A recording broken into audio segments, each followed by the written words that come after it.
Welcome, my friends, to the piano gym. We all have different reasons for playing the piano. For some people, they want to play songs, but they don't just want to play songs like they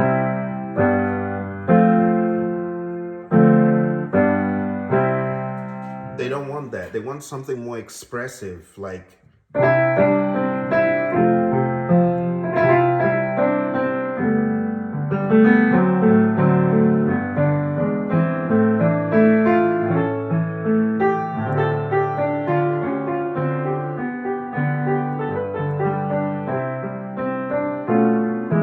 they want something expressive, not just that's okay. It has its place in the beginning. So for you to be able to play with feel, your fingers have to be willing and flexible. It's sad when you see a musician that has all these great ideas in their head, but they can't execute on it. And in the beginning, that's how many of us were. We got these great ideas, we're hearing stuff, but we can't translate it into our fingers. So hearing things,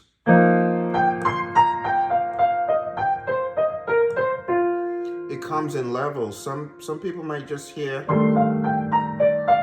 and someone might hear or something similar and be able to execute on it. I couldn't execute on a lot of stuff in the beginning, but what helped me was, again, the rudiments. Being able to play scales,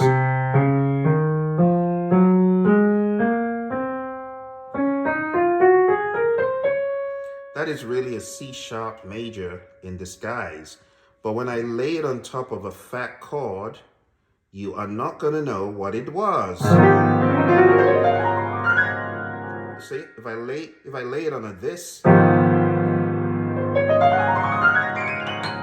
it sounds more impressive, but you gotta know how to run the scale. If I lay it on this,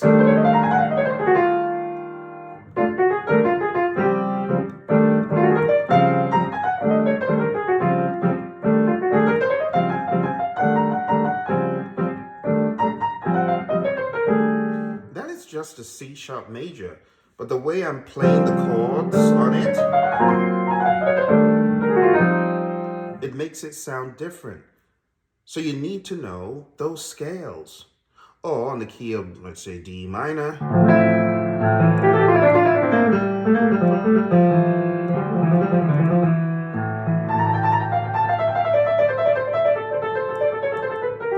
I need to know what I'm doing. I need to know I'm playing a D minor scale, which has... So when I'm playing it,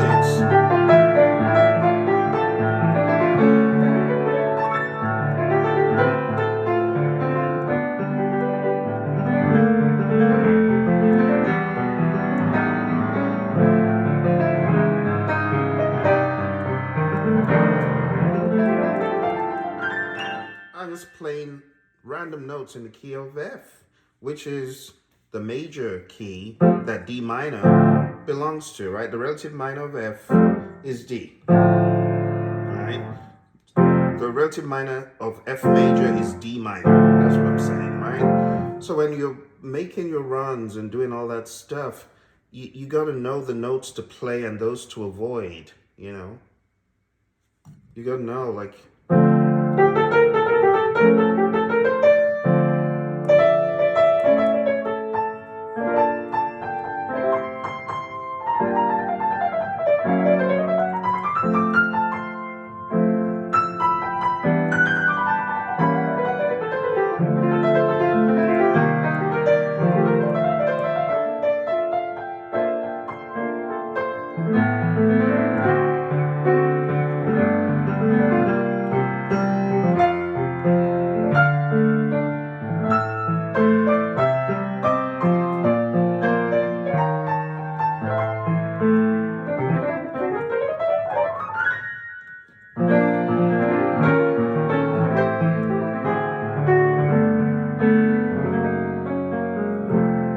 So when you know where the chords and the scales meet, you're able to bring them together in a way that allows you to get away with a lot. And that's the logic, that's the reasoning, behind me asking you on year one to play. Let me give you another example, because I've gotten those questions. Phil, is it absolutely necessary? Why can't I just jump into songs? Everyone's jumping into songs. You can jump into songs and you can get stuck playing. And there's nothing wrong in that, but you want to go from that to.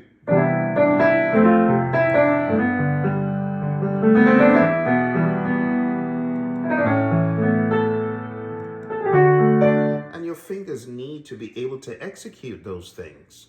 See? That is really from. So when you do.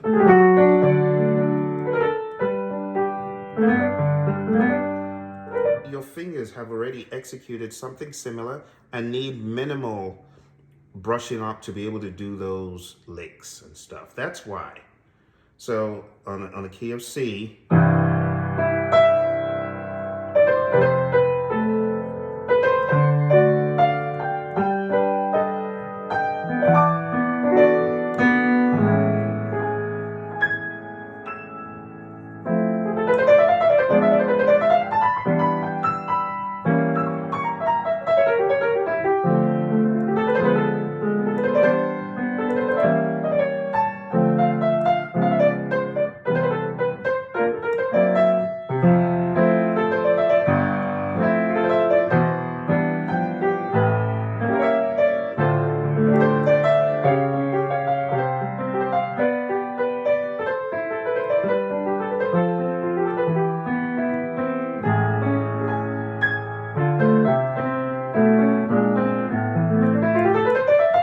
this is just a major scale.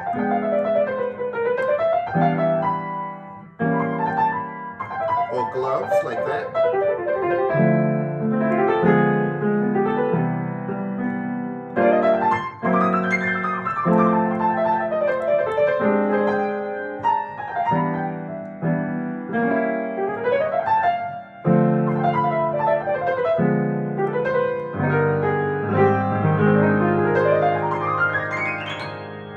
That is really just an E flat major scale. Like.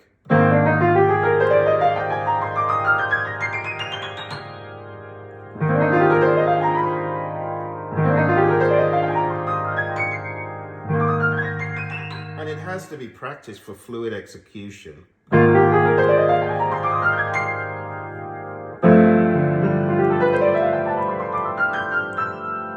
And you don't have to run it from C to C all the time. It could be from a G to a G.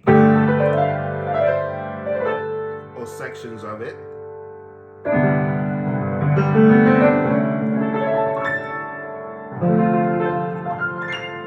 And those runs I do as well. We're coming to that, but this is just a major chord run over and over again. Like you hold a G and you're running an F. That's really what it is. But when you do.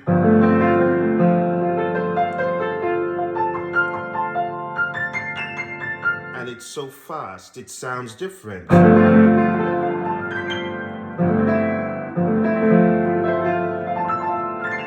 Quick.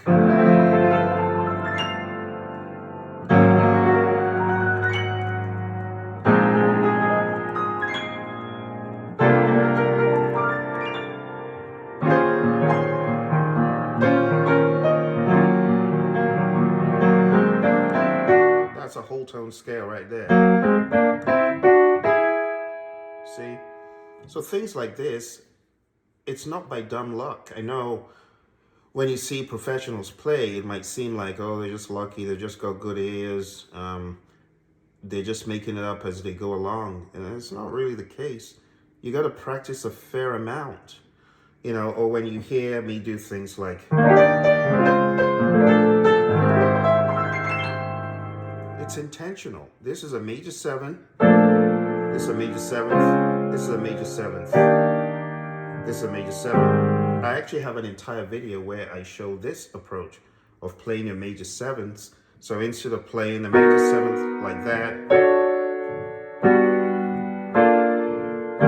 which is okay, we're playing giant steps. And I'm trying to revoice it, but that doesn't sound that great. It doesn't. It sounds kind of weird. But when you revoice it in a way, like,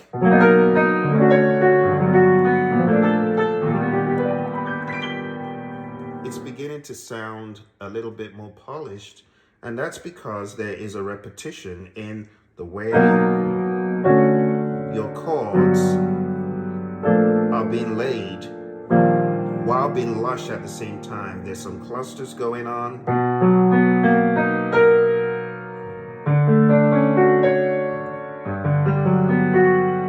See that? So you got to practice, my friends. That is the way forward.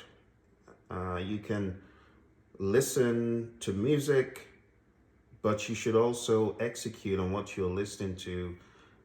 Take some songs and try to see if you can mimic what you're hearing the pianists do. That's how a lot of the greats got to the level that they eventually did. It wasn't just by listening, but it's listening and executing. It's by the relentless practicing of the basics, the major scales, the minor scales, the major chords. Like, my challenge to you was to be able to run them grammatically like this.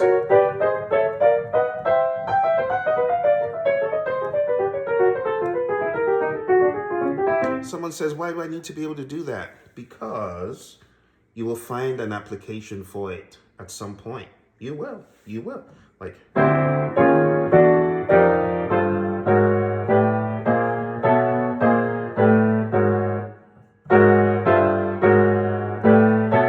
you've heard that from one of those Luther records, right?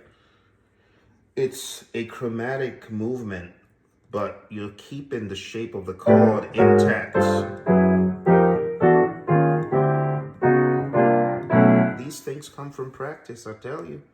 You got to practice, as they say, it makes perfect. But I dare say practice makes bold. Practice gives you, they said Red Bull gives you wings. Practice gives you wings. It's when you practice and you try something audacious that you generally wouldn't have. I don't know what that was.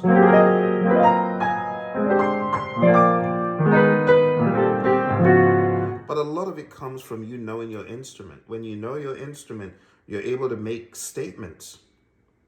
You want to make a statement that says, I'm just fed up. And you don't think twice. Or you want to make a statement that says, lush green grass and beautiful.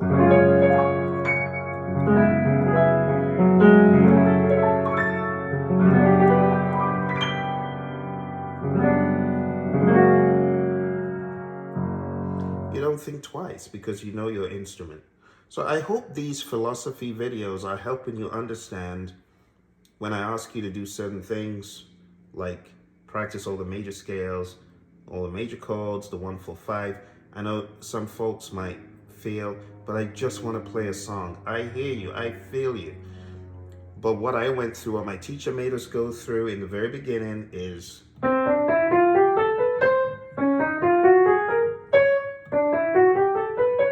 all of them. You got to know the notes.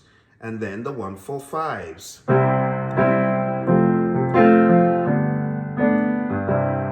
Now look at another application of 1, 4, 5. I can change the 1, the 4, and the 5 to the minors. 1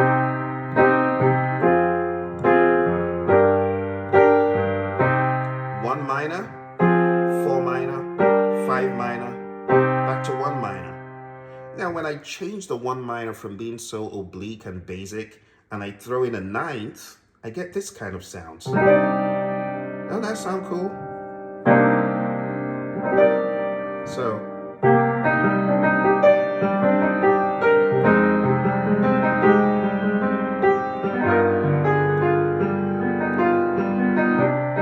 doesn't that sound different? But it's based on the understanding of the 1, the 4, and the 5. And all I'm doing is minorizing it.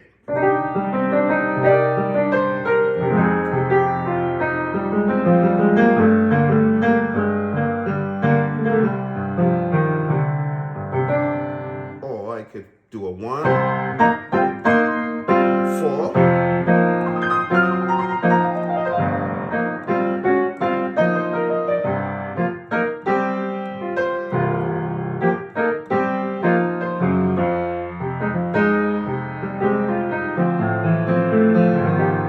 So that's just a D minor. But instead of going to the G major first, or the G minor first, I go D minor. I could play a G major, I could do a D minor, I could do a G minor and back. So look at this. Minor, 4 minor, 2 minor,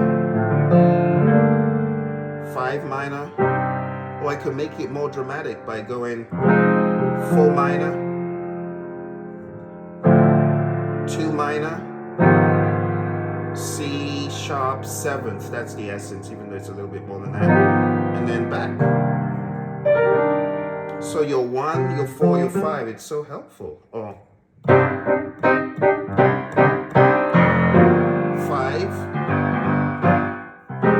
4, back to the 1. 1,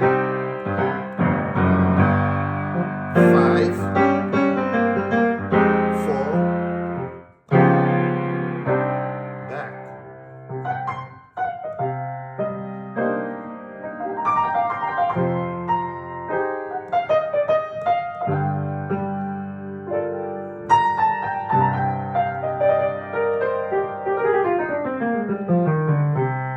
And of course, the C minor scale is from your E flat major, but just started on the C. Very helpful, this kind of